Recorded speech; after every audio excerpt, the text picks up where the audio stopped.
Good morning. Hemshech Ayin Beis, volume 3. We're in the middle of page 1459. We actually finished the paragraph on 1459. So, discussing the soul as it comes down below, and Shcheirani, and I am darkened. I am dark by the concealment of the animal soul, the body, the physical world, and all the challenges and concealments that it poses. And yet, Venova, I am beautiful, comely, because it's precisely this darkness, this concealment that creates this powerful, propels the soul to have a tremendous, intense thirst and love for godliness. So we see that Midbar has two sides to it. One side, it's a parched land, Eretz Tzia v'Oyev, it's arid, dry, no water, things don't grow.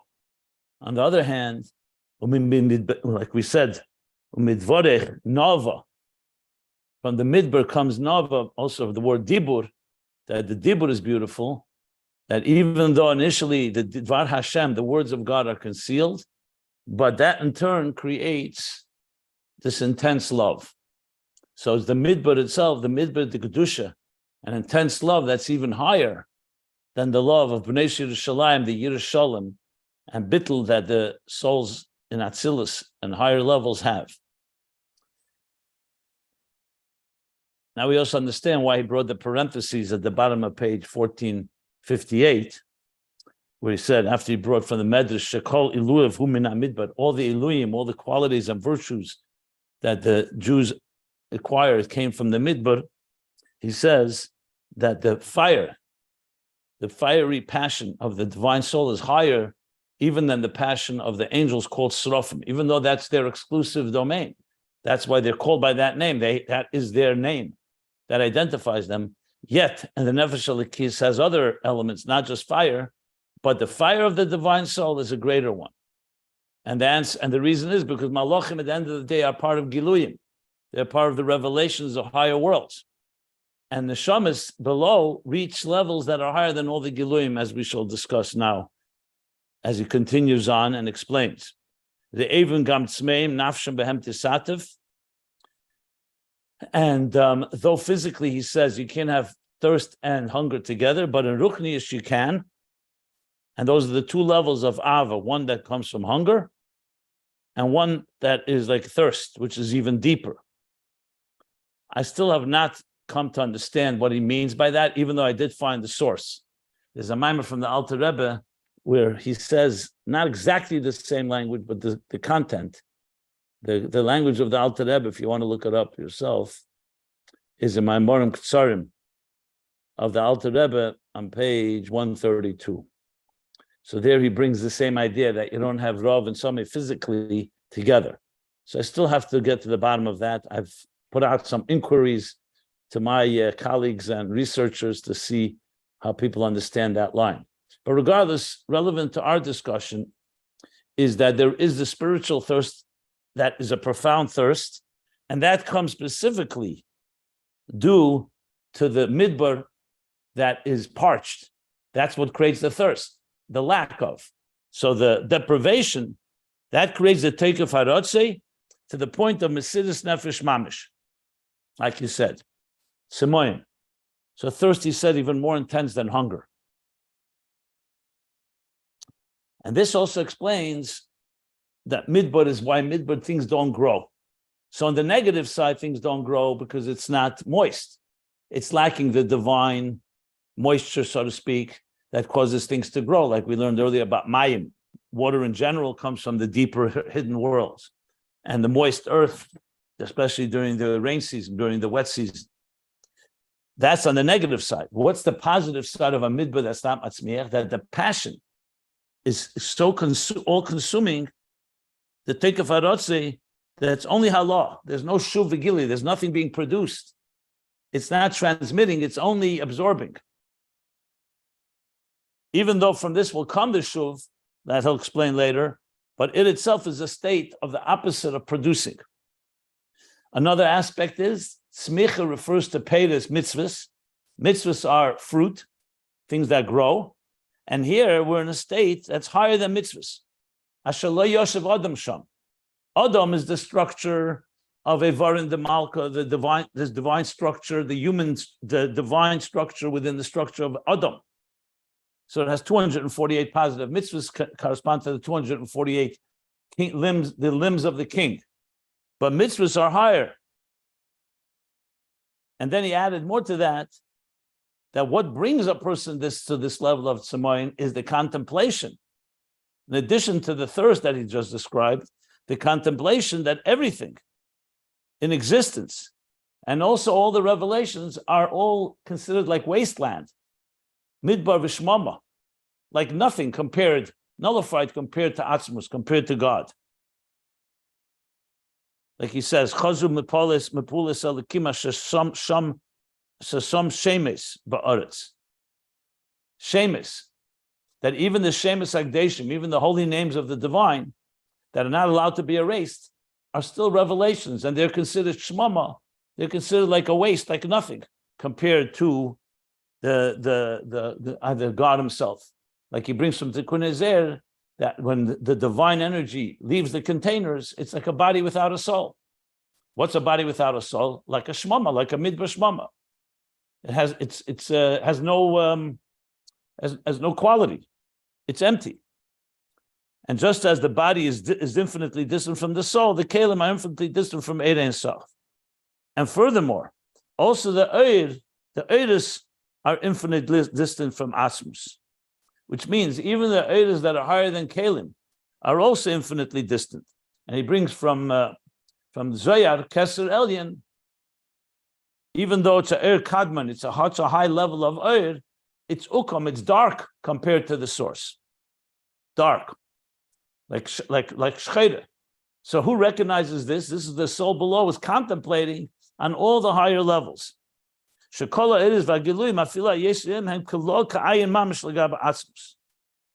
that's why and that's why every spirit, every soul is yearning to be dissolved and be encompassed in Atzmus Ein Sof, that's higher than Adam. Because everything that's Adam, even the highest levels, are still a Giluyim, they're revelation, they're tzmicha. And this is higher than all of that. Ata Kodesh, you are holy, you are removed higher than Shimcha Kodesh, than the name. And that's Mashtaba Begufa de Malka, the highest level that we learned, that the neshama connects to the very etzem itself, that's higher than all the revelations. All this explains what goes on down below in the midbar, in the negative, midbar of the umazeh, of the darkness, in turn draws and triggers and propels the soul to this type of awareness of recognizing, first of all, its own deep thirst, and also recognizing that all the levels above are also considered like a midbar shmama, like a wilderness, a desert, compared to God Himself, the Atzmus.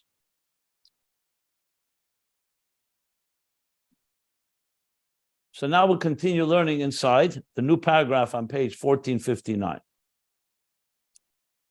which will further explain why is it that dafke below we come to this awareness.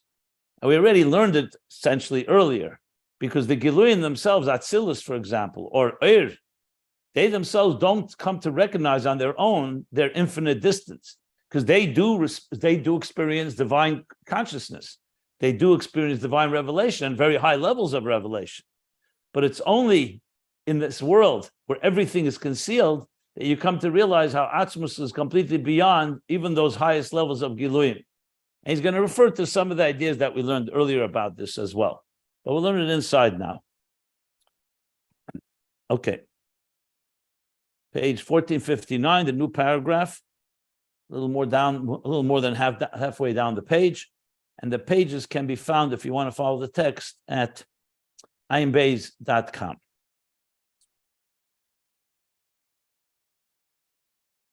Umasharotze hanal. And this that we've just been describing, this yearning, this longing, this thirst that we've described, that the soul has is mischadish ba'neshama dafke b'lidas lematahu. That is mischadish. This is something that's innovative, that's new and novel to the soul dafke, explicitly, specifically when it comes down below this level of rotze. Because above it doesn't have that level of yearning. It's only due to the thirst. That samalacha nafshi is because eretz siv oyev, because it's in a place of concealment. It's in a place of shcheda. That's what drives this rotze. So the reason he says, this is that the rotze is novel, is innovated or is created anew, or created new. It's a new thing that that happens. Dafkin l'sham lamata, who kiyasibilizehu harichuk. The reason, the cause for this is the richuk, the distance from tzad haguv nefesh habams. The driving force of this is not because of revelation, it's because of distance. Due to the soul entering the body and the animal soul, as we learned earlier, so that creates a profound concealment. So that in turn is what triggers this level of thirst, this level of yearning. We'll soon discuss about the hisbanus that he's talking about. That hisbanus also happens in the Neshama Lamata.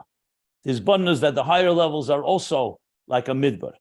But initially this begins with the fact that we're down below, like we said, shcheirani, I am dark, but beautiful.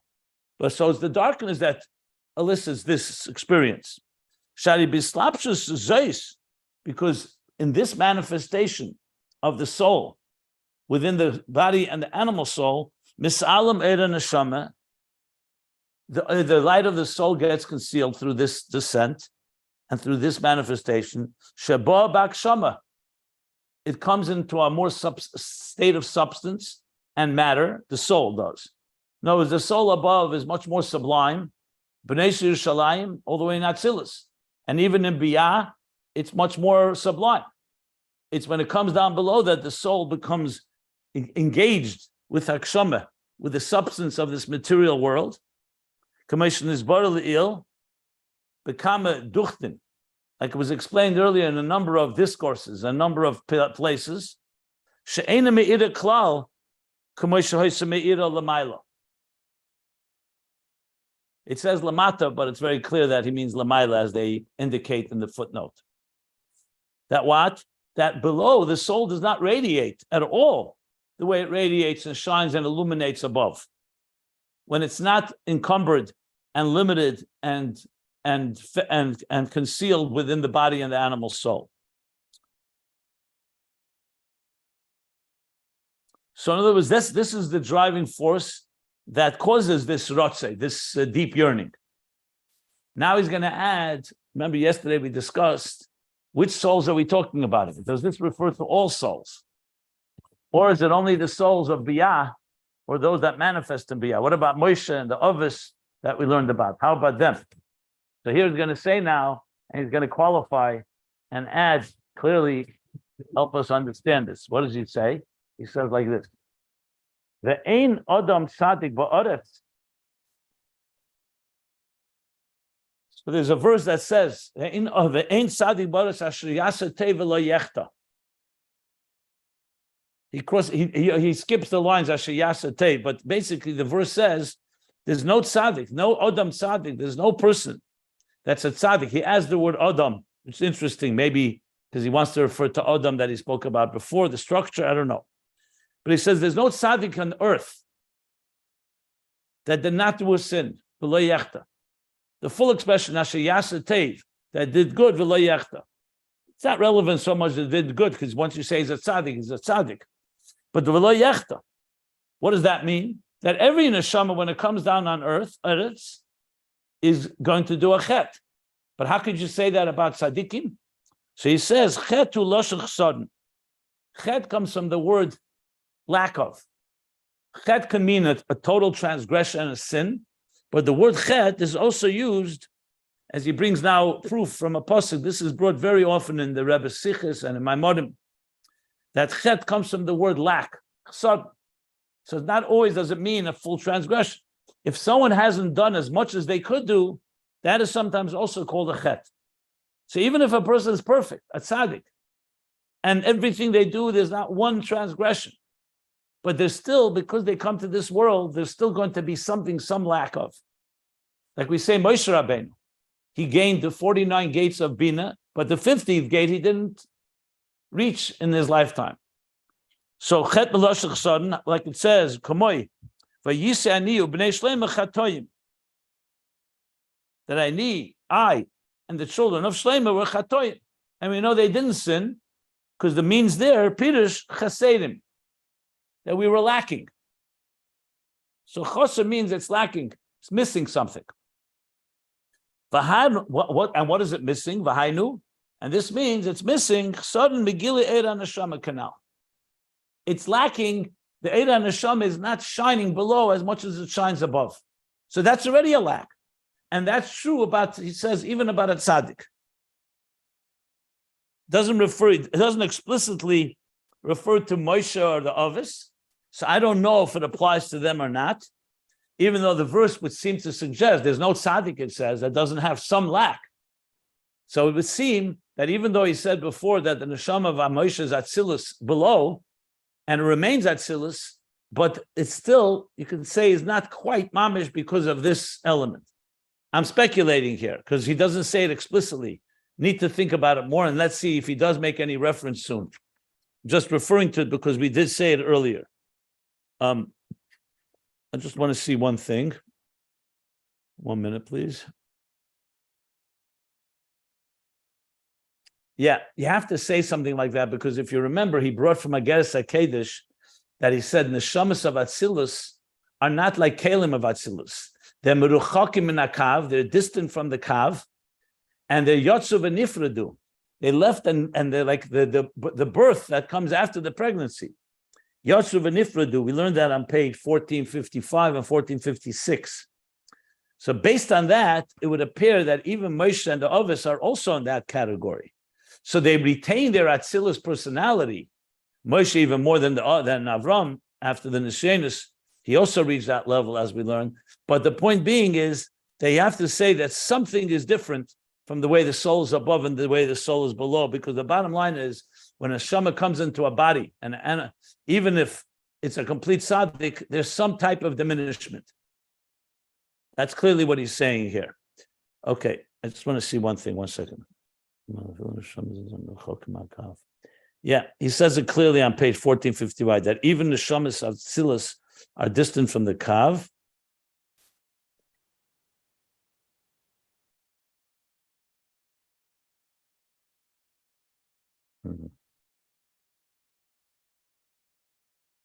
Yeah.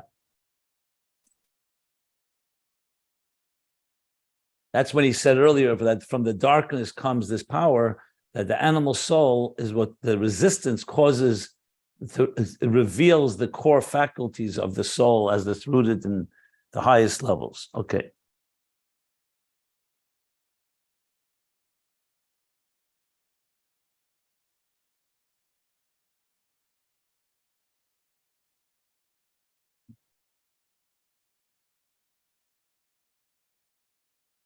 Any questions so far before I continue?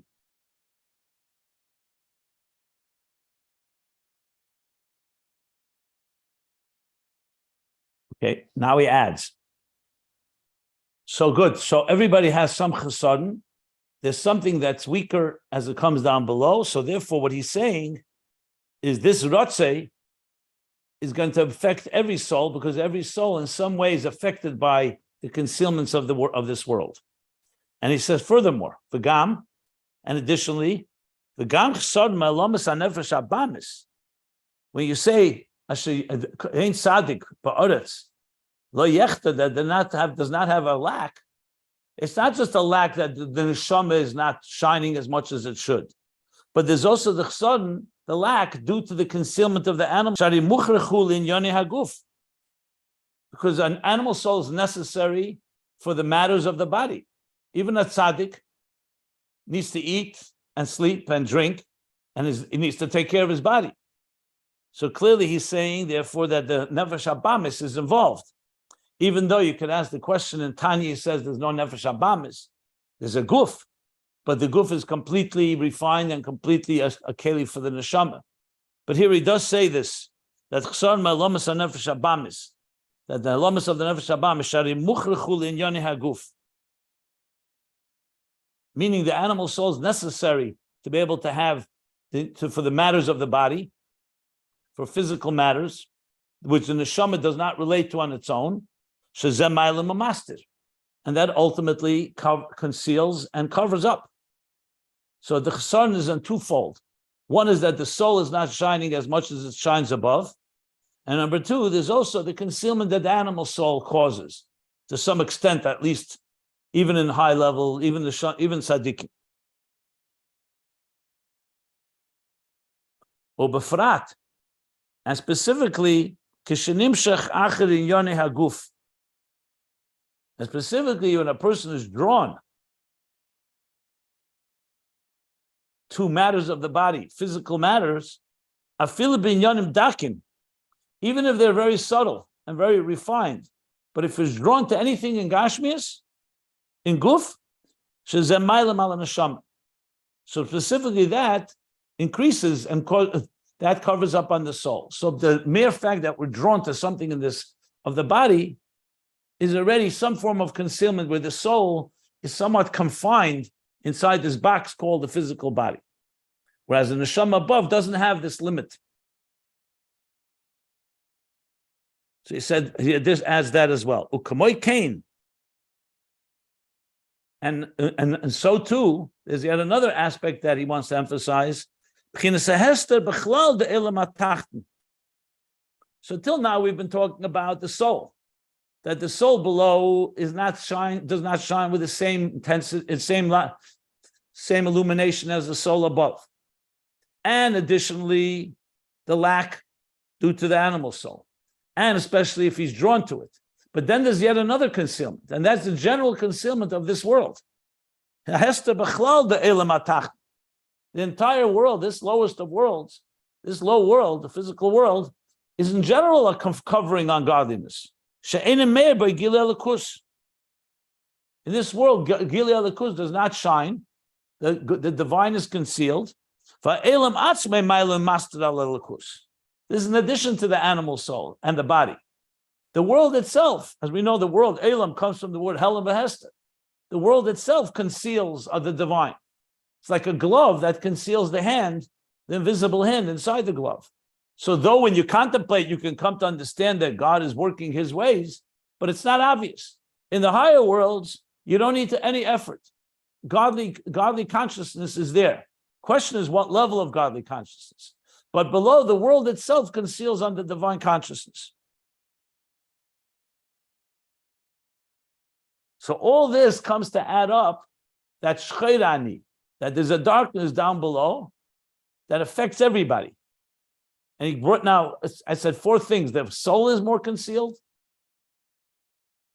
down below. The animal soul adds to that concealment. Then there's being drawn to things of the body that increase it as well. And then there's the general concealment of this world. So all this, the Zehu Ascholas Sibus Harotze Ma'arichuk. And this is the beginning of the cause. This is the first catalyst that causes the longing and the yearning of the soul from the distance of what? Of the Elam HaTachton that he just mentioned, the lowest world, V'haguf, and the body, V'nefesh Abamis, and the animal soul. Shaloi Tev Le Ma'od Mizeh. The soul, when he feels that distance, doesn't feel good about it. Lo Tev Le. He's very uncomfortable with it. It's very unpleasant for him. From the fact that he's finding himself in a distant place, Eretz Sia Vishmama, in a desolate, in an arid and desolate land, She'ein Bei Gilei Elikus, that does not have divine revelation, V'agufa Nefesh Abamis Ma'alim Mastirim, and the body and animal soul are covering and concealing the divine. So this distance is causing the yearning. It's like a person who's thirsty. He feels the thirst. And now he explains the second part. Once he feels this, now that this has been triggered, this level of rotze, he's feeling thirsty. Through this, he comes to the next step. He then comes to realize, I'm not alone. When I think about it, also the higher worlds. In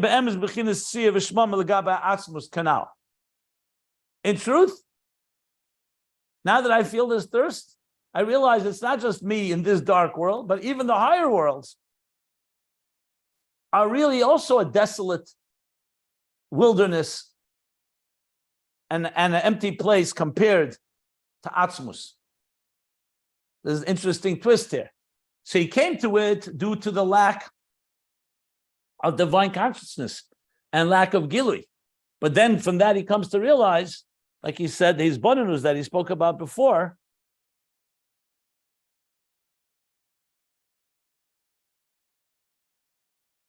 is that everything is in a state of a midbar, even the higher worlds.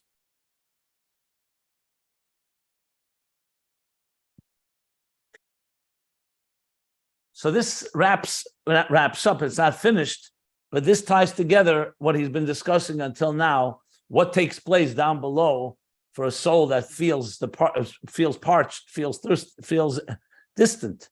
This is what distance creates. And we already discussed, what about the souls that don't feel that?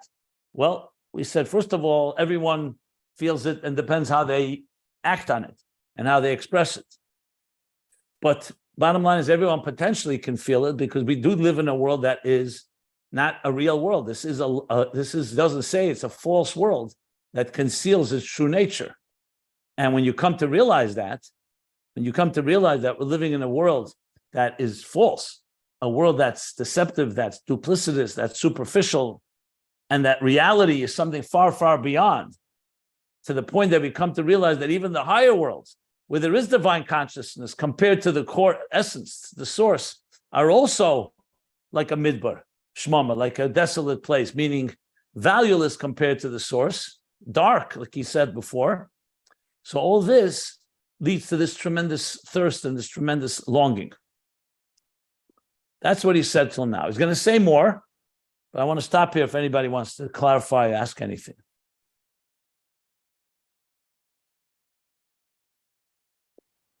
Now keep in mind that this brings us back to where he started this topic on the top of page 1455. Because till there he was talking about how the soul needs the malachim, the angels, to support, like the eye needs light to be able to see in the dark. But now he's adding that the darkness itself is catapulting us to this level of connection and this level of yearning. That he began to discuss on top of 1455. So that's a very important juncture in Ayin Beis, 1455. Keep that in mind. We're going to get back to it. And now he's discussed Shcheira Nivanova, and now we're all the way back to where we are now. That is the darkness in the midbar below, that we come to realize that everything is a midbar, and therefore the thirst, of course, only grows as a result of that.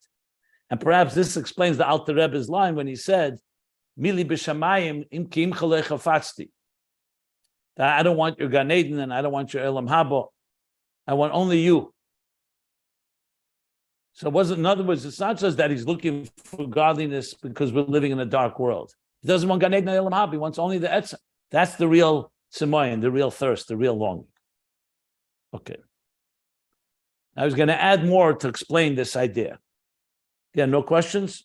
Moving on. So we're 4 lines from the bottom of page 1459. We continue. V'gam yesh leimer, and additionally we can say, commission is boily ill. And I was bringing it together what we discussed earlier. Remember, we learned about Ayn Aroch Only, the Ayn Aroch Only ba'elam hazeh dafke. In the davening, Shachris, we say the 4 expressions, Ayn Aroch Only ba'elam hazeh, Ein Demelecha be'elam haba, ve'en zulasecha, ve'efes biltecha. So this we learned earlier, the 4 levels. But Ayn Aroch Only, the idea of infinite distance, is dafke ne'elam hazeh. Only in this world do we come to appreciate and realize how God is beyond everything. And I'll just sum up, we're going to learn it inside, but he said there, because Giluyim, if you're in a state of revelation and awareness, you don't know how distant the source is from you because you feel close. It's like because you relate to it. It's only when you don't relate to it and you're completely beyond and you feel complete concealment that you come to realize that Atzilus is higher than Giluyim too. And that teaches you that also Oyer is Shalei Be'erech. So Ayn Aroch Only Be'elam hazeh dafke. The Metzius Yesh, that the Metzius of the Yesh of this world, the ego, the substantive piece of matter of this physical world, that does not, that conceals the divine and actually yells out that I exist. We don't feel we have a source. It's a yesh. You have to say that it was created with a paradigm shift and a quantum leap. Because how did a yesh come from Elokus? How did Ruchnius become Gashmis? How did from Ayin become a yesh? If you're talking about Gan Eden or Atzilus, so there Elokus was diminished and it comes down to a lower level of Elokus. But here there's a leap to a state that doesn't feel any godliness altogether. How is that possible? Every product should be somewhat similar to the producer. So you have to say that the producer is infinitely distant from the product. Ayn Aroch. Its creation is a quantum leap type of creation. And that teaches us, through this we also learn and come to understand and know and perceive that also the air is also infinitely distant. So from sunlight itself, you know there's a sun, but the sun and the sunlight have something in common. It's when you suddenly see something that's not at all similar to the source. If the sun suddenly produced, let's say, frogs, or the sun produced something that was not light, you'd have to say the sun has something that's not about light. So it teaches you that the sun is really infinitely distant. In the case of the sun, it's not the case, because the sun was created to be a source of light. I'm just using it as a hypothetical. But when it comes to Eir Ein Sof, from Eir Ein Sof, you know that there's a source of divine expression and light and consciousness. But it's from the Yesh below that we know that Atzilus is Be'ein Aroch, and that tells us that Eir is also Be'ein Aroch, that God is not defined by shining light. That's not his identity. It's like we talked about the artist. From the art, you know there's an artist. But then when you see the artist do something that's not art, you realize he's beyond being an artist. And that tells you that his being beyond being an artist is also beyond being an artist of that from that art. The art itself can't tell you that. The art can tell you there's a great artist that created me. But something that's completely not like the artist tells us that the source is completely different, and therefore also the art is not a true reflection of the essence of the artist, who's far, far beyond being an artist. Yeah, and this we learned earlier. I can give you the page, not that far back. It was, but Ayn Aroch.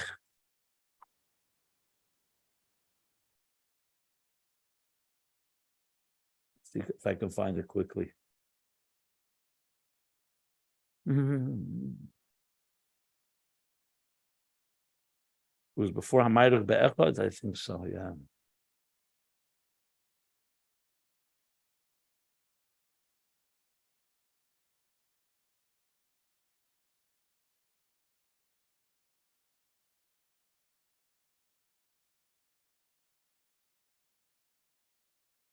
I'll find it more in detail. I thought it was earlier. I thought it was later. Maybe it's even earlier.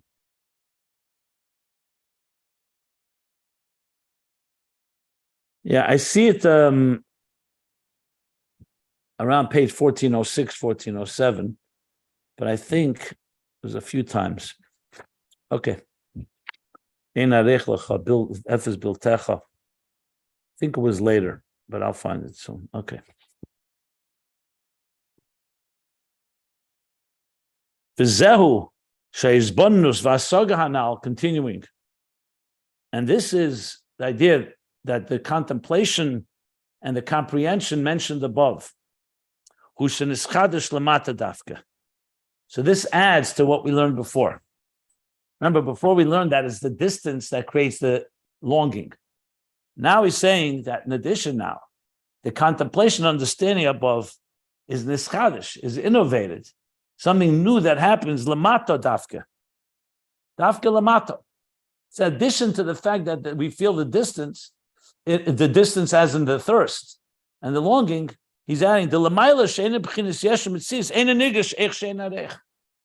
Because above, where you don't feel a yeshem mitzis, there we learned before it's a state of bittul. Remember Shlema Sayira, utter bittul, yirei law, bittul mitzis. So from bittul mitzis, you're not going to come to understand the divine that's completely beyond. It says, ena nigash ech she'ena rech. You don't feel how Atzmus is Ayn Aroch. It's dafka lamato, where you feel there's a yeshem mitzvah, that you come to that awareness. So this adds to the point. So you could say there's almost two aspects here. One is more emotional. The feeling of distance creates a deep longing. And then there's more the contemplation part, is that when you come to understand it, you realize that below the yesh itself tells you about an Atzmus that's completely beyond, which also reveals that Oir and the highest levels are also completely beyond, infinitely distant. So there's the Tzemoyin, there's the Rotzei part and there's Bonus part. But they both feed into each other, obviously. Okay. Any questions?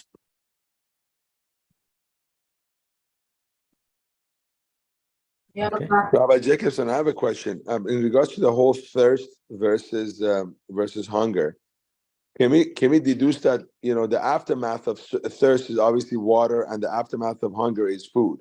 Food, as we discussed, obviously, is the angels play the role of a digestive matter, meaning that there's the processes and there's levels that have to be taken for us to be able to basically elevate and go through different levels, versus water, which would be thirst, would be more of a direct connection to the Atzmut, rather than having any intermediaries to help us out in the process. I don't know. It's possible. But it's speculation from my point of view, because I don't know if that's what he's saying. I can't say you're incorrect, but I don't know. It's hard for me to, as I said, also not processing so much right now. It's possible. But he's not really discussing here the difference between hunger and thirst. He just mentioned that there are two levels. But it's possible that that food is digested, water is not. Water doesn't process quite that much, so water is more directly like the hidden worlds. Malachim are needed more in the revealed worlds. That's correct. Whether you can apply it here, perhaps. So it's correct to say that the digestive process is definitely connected more to Giluyim, like Alma Dizgali, the revealed worlds. Whereas Alma discussed like water, as we also know, water is absorbed, as you said, quicker and easier. But yeah, okay. Interesting point. Any other questions or comments? What was the prior section you were looking for with Ayn Aroch, Ephes Biltecha? What was the point you were trying to make that we learned previously? I'm just pointing that the Rebbe Rashab said commotion is bar leil. I was just referring to. He said this was all explained earlier. That's all. I wasn't making any point. I was just looking at just mentioning it. See the second line from the bottom. He says commotion is bar leil. Yeah. Twice. That's all. He just referred to it earlier. Yeah. Discussed a number of times earlier. The last time was a few pages back. Any other questions?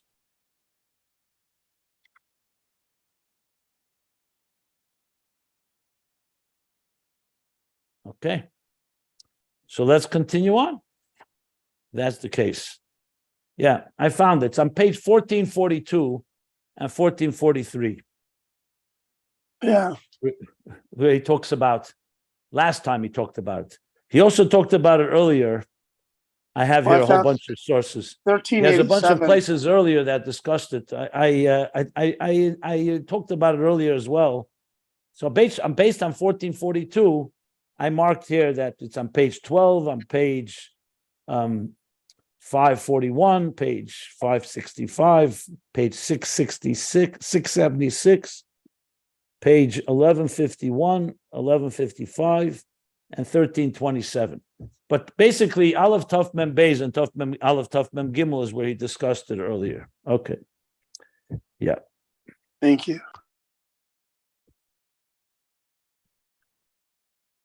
It was in the Krishma, in his Hisbonenus of Shema.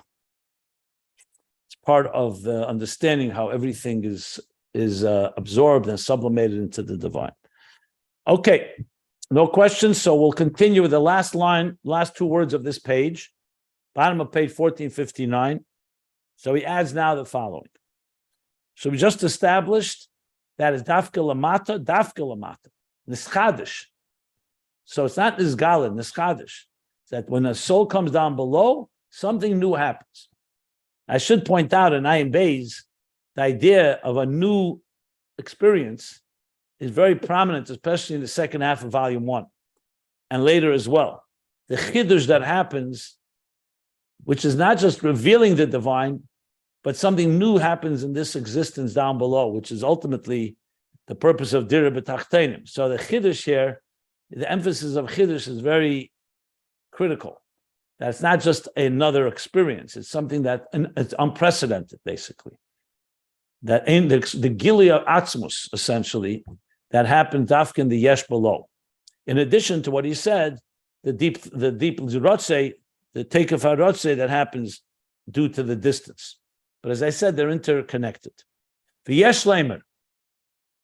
Last line, page 1459. We're moving now to page 1460. V'yesh lemer, and we could say the Atzilus ein shaykh in Ayn Aroch.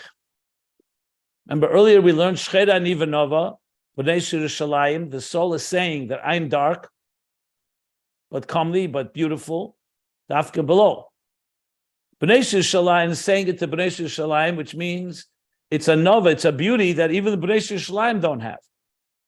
So though we learned that Yerushalayim is Shleimus HaYira and Yira Ilah, the highest level of bittul, of Atzilus, like we learned the souls out there in the state of pregnancy are completely one with the mother, directly connected to the kav that radiates in Atzilus.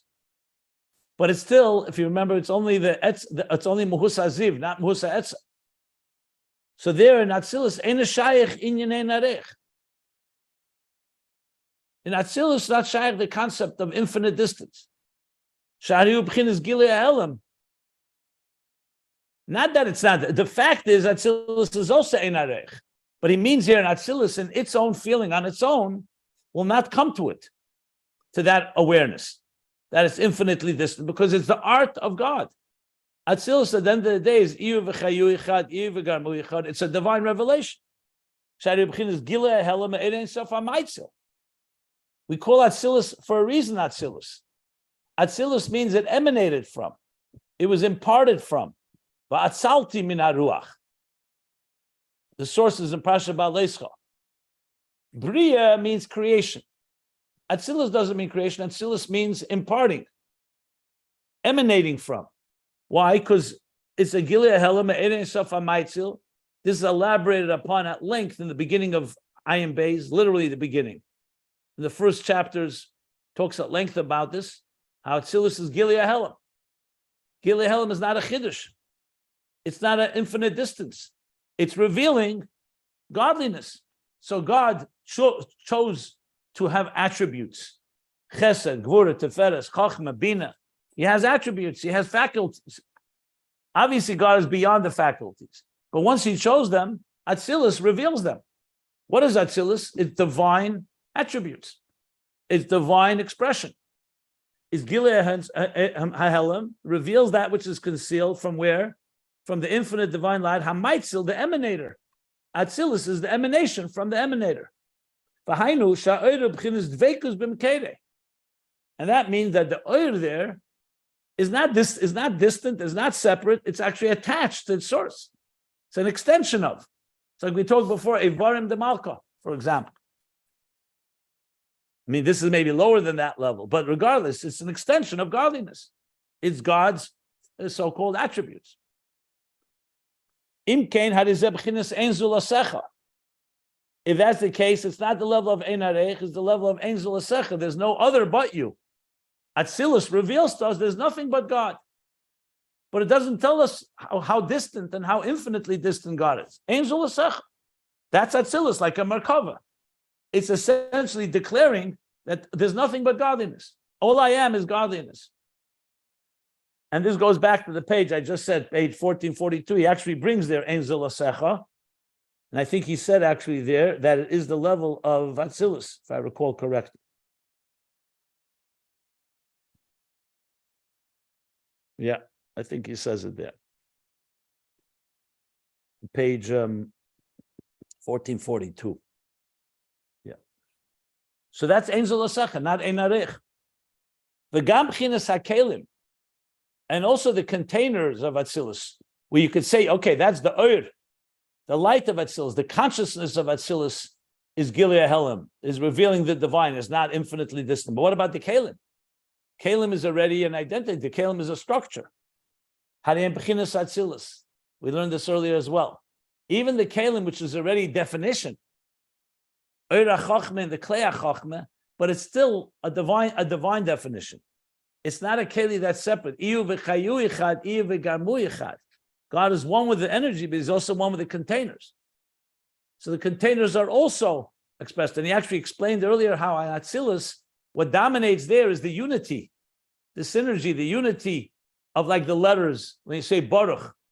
So what dominates when you say Baruch is the bracha, not the focus on the 4 individual letters. In Atzilus, the focus is on the vision, on the energy. Even the Kalim are reflecting the energy. This is part of what we learned earlier. So also the Kalim are Atzilus. So you can't say in the Kalim either the idea of Ayn Aroch. He's elaborating here the distinction between basically Bnei Yerushalayim, the Neshamas and Atzilus itself, compared to what happens, the Chidush that happens Shcherani when the Neshol comes down. That's the context here. But then he qualifies Vagam Shenemar V'Chochmeh Ma'ayin Timotze. This is all brought in the beginning of Ayin Beis. But then, doesn't it say, even though it says, HaChochmeh Ma'ayin, Yesh Ma'ayin, that Chochmeh V'Atzilus comes from Ayin, Timotze. That's the Chassidus explains. The literal meaning means Chochmeh from whence does it come? But Chassidus explains that Chochmeh comes from Ayin. There's an infinite leap. Just like Bria is Yesh Ma'ayin, Chochmeh is also Yesh Ma'ayin. So how does that stem? How is that consistent with what we just learned that Atzilus is not Ayn Aroch, it's Gilead Helim? He says, Ein ze b'chinas yesh ma'ayin mamish. When we say Chochmeh comes from Ma'ayin, yes, there is a leap, but it's not mamish yesh ma'ayin like the creation of Bria or the yesh lamata. Ki mal derech mevin dover meter dover. But rather, there's still something in common. Like when we say mevin dover meter dover, that you take one idea and from that you extrapolate and derive another idea. So even if the second idea is somewhat of a leap from the first idea, but they still have a relationship. One is a logical sequence, it follows a logical sequence from one idea to the next.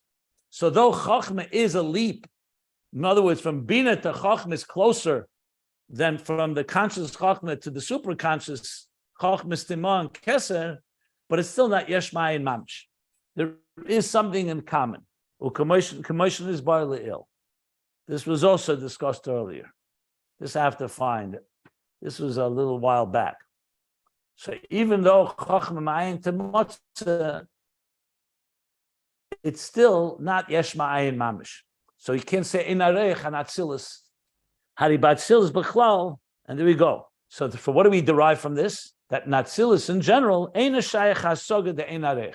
Atzilus on its own, it's not capable of the comprehension of the understanding of Ayn Aroch. Atzilus is not focused on infinite distance. It's focused actually on closeness, on relating to godliness.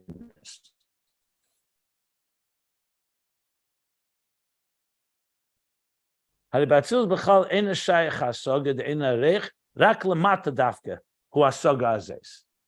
below do we have that type of comprehension. And furthermore, not only do we have the comprehension of Ayn Aroch, but we also come away and understand that and of course Atzilus, is also Ayn Aroch. So this is basically contrasting what happens in Atzilus. Atzilus, the focus is on a soul's connection to God and to godliness, deep levels. Yireh Shalom, B'nai Yerushalayim, Yireh Allah, Bittul B'tachlis, Bittul B'mitzias, all good. But the Ayn Aroch, to appreciate the awe and the grandeur and the God's infinite beyond, that He's beyond it all, that's the domain of Lamato, not Atzilus. So this isn't coming to knock Atzilus, coming to explain. Each thing has its role. Atzilus's role is to teach us an intimate closeness, and Lamata, the role is to teach us about Atzilus, which is beyond it all. That we're beyond, and also and Atzilus, of course, is also Be'ein Arech.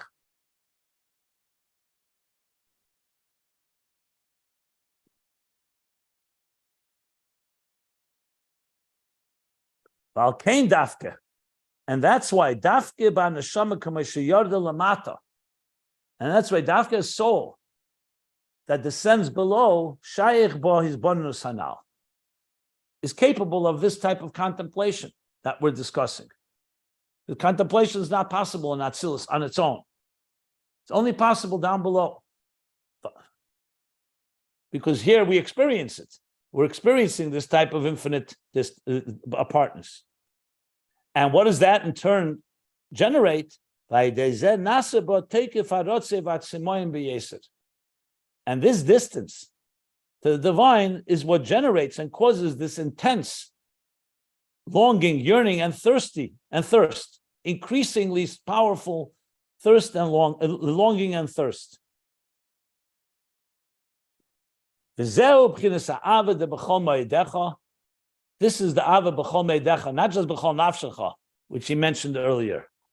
I think now I understand why he mentioned it. Okay. On page 1458. Yeah. This is the Ava b'chol meidecha, the highest level of Ava. The b'chinas rotzei bli gvul shebenefesh.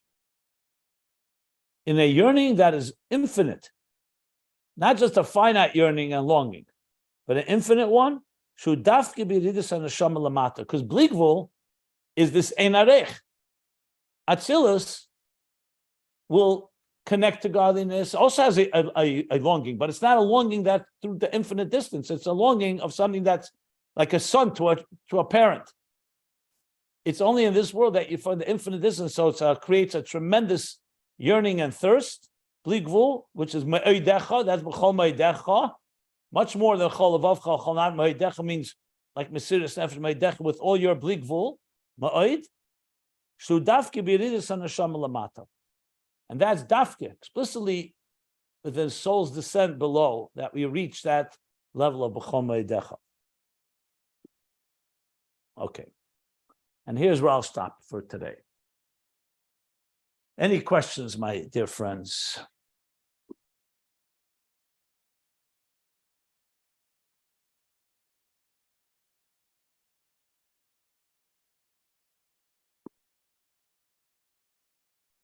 You have a question in the chat. I can't see it. Do you mind reading it? Sure. Is something that emanates from something not considered a creation? If an idea emanates from a person, do we say that person created the idea? Listen, this is not so much semantics. There are two types of emanations, you can say. I'm using emanation as something like sunlight from the sun or wisdom from the mind. If the mind were suddenly to create a stone, that would be called real creation. That intelligence comes from the mind seems natural, just like water that comes from a wellspring. Or a spark that comes from a fire. So essentially, Gilead Hela means, usually it's like yesh mi yesh or ilav olu, cause and effect. A higher level is revealed into a lower level. Sometimes there's a leap, but it's not a complete infinite leap. When you say yesh ma'ayin, you're saying there's nothing in common between the producer and the product. So that's what we say. Atzilus was saying vayetzel min haruach. If you look at the original, and Ba'aloischa Moshe said to Hashem, ma'ayin li basar. The Jewish people were complaining they wanted meat. So Moshe said, where do I have meat from? So that's when Hashem said to him, vayetzel min haruach, gather together the sages, the Skenim, the 70 sages, vayetzel min haruach asher al Moshe. He emanated, imparted, he took from the spirit of Moshe and gave a part of that to the Skenim, so now they had part of Moshe within them. So that is not an infinite leap. That's Moshe and the Skenim have something in common. The Skenim received that spirit from Moshe. That's Atzilus. Bria is already, we say creation, you're talking about something that has nothing in common with the two entities. So yeah, you can use emanation in a very broad sense and also mean creation. I was using it not as distinguishing between emanation and creation. We have a different words, impart, emanate. Those are the two words I usually use for Atzilus when you contrast it with Bria. Now remember, at the end of the day, once we come down below, we come to realize Atzilus is also infinitely distant. But a piece of art from an artist is much more of an emanation. If the artist suddenly does something that has nothing to do with art, you realize that he's far more distant because it's not something in common. That's essentially what we've been discussing here. So as a follow-up, that wasn't my question. I mean, it was someone else's in the class, but on a related note, when you look at the worlds of Bria and Yetzirah, I mean, that is Bria, that is creation. Nevertheless, the beings of Bria and Bria and Yetzirah are essentially like angels. I mean, those are the only beings I can think of in Bria and Yetzirah. I guess maybe Neshamas that go to Gan Eden. So, but anyway, so those are all good examples. They don't feel, they do feel the distance or they don't. I mean, the angels well, are. That's why we say, Ayn Aroch Lecha hazeh. It doesn't say Ba'elam Habriya or Elam Yetzirah or Elam Asiyah. It says Ayn Aroch Lecha Ba'elam hazeh. This infinite distance that we're talking about here is specifically the yesh of this material world. When the Alter Rebbe says that it's the yesh that doesn't feel its source at all, that comes from Atzmus, who has no source, that's explicitly in this material world. So when you're talking about Malachim and the levels of Bria, Yetzirah, and Asiyah Ruchnius, so there you'd say the following. It's still not Ayn Aroch. It is lower than Atzilus. It's not so much Gilead Helam anymore, but it's still, remember, angels are aware of their divine source and they burn in fire and passion. That's why they can help us. But they can't say that they are they don't have the thirst and the longing that we will have because they're not as distant. So basically, it's gradations. Atzilus in general is a level of complete absorption elikus. In Bria, it's an absorption elikus, but it's somewhat already a separate entity. And that separation and dissonance continues to grow because, as we discussed many times, Hashem built it in the form of a ladder, stepping stones. So we should be able to understand the process from the top down and be able to retrace the steps as we climb the ladder back. So the Bria is like a mamutza, so to speak, between Atzilus and Yetzirah. Yetzirah is between Bria and Asiyah. And then you finally come down below, which is what he's really just focusing on Atzilus and the neshamas below. But in between, they begin to assume more and more independence. So malachim are more related to us because they're already a yesh, but it's a bitl hayesh. And nasiyah, in our world, there's no bitl hayesh at all. There's no bitl altogether.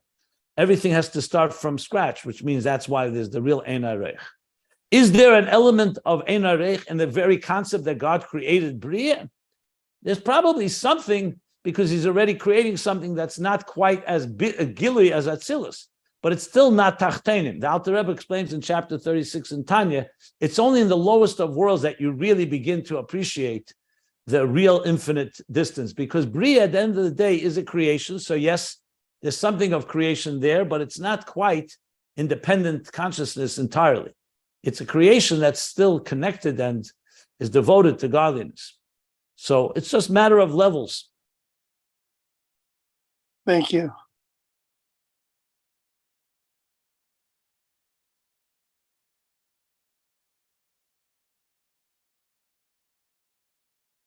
And in many ways, the role of Bria Tzir is something more in common with us. Because once we see the angels, we could say, you know what, Neshamas of Atzilus, completely beyond us. That's Moshe, the Oves, they're a Markova. I can never reach that level. But an angel is a little more similar, because the angel is already a creation, and is in the world of Bria, or Yetzira, or Nasiya. So an angel is more of like I can't say it's like us, but has something more in common, because an angel is already in the world of Nivroim. So you see, in the context of interface, you always want to have both sides, something that's more in common with us and something that's more reflective of the divine. So every world has a mix of that, Eris and Kalim. In Atzilus, obviously, more Elikus, less Yesh, or no Yesh. Then in Bria, a little more Yesh. Then Yitziri, even more so, all the way when it comes down below, just to add a little more flavor to this. Are there any other questions? So we'll stop here, close to the top 7 lines, I think, from the top of page 1460. Yeah. And yeah. Just for the record, a part of these ideas that we're learning here, I have to look up the exact pages, are taken from my Maimorim of Shcheda Nivanova, from the Alter Rebbe, that are printed in not L'Kutei Torah. I mean, part of this is from the L'Kutei Torah, but there are parts, especially the parts that we're learning now about everything being a Midbar Shmama, as well as, if you recall earlier, when he spoke about, I thought it was from the Rebbe Rashab, that he spoke about Asara Shchinta Sharia, the difference between Atzilus and Biyah. That Atzilus, everything is like the synergy of like 10 people coming together. This is all from Maimorim Shcheda and Ivanova, printed in Meimori Admur Azokim Ksuvim, which is in Shir Shirim. And I believe it's from a Maimer Shabbos Nachmu, Tov Kuf Ayin Aleph, and its explanations in the following weeks. So it's a Shabbos Nachmu Maimer, interestingly, of the year Tov Kuf Ayin Aleph, which is the equivalent. It's actually almost 200 years ago. 202 years ago, to be exact. So it'd be the year 18. What is it now? We're 2023. We're now. Oh, no, I'm sorry. My mistake. 212 years, because Ayin Gimel. We're now in Pei Gimel, and this was Ayin Aleph. So it'd be the equivalent of 1811. 1811 is when the Rebbe Alter Rebbe said those Maimorim. That was Maimorim. We're now in 2023, right? Okay. But I'll give you the sources more when I look it up. Okay, so we're stopping here, on top of page 1460.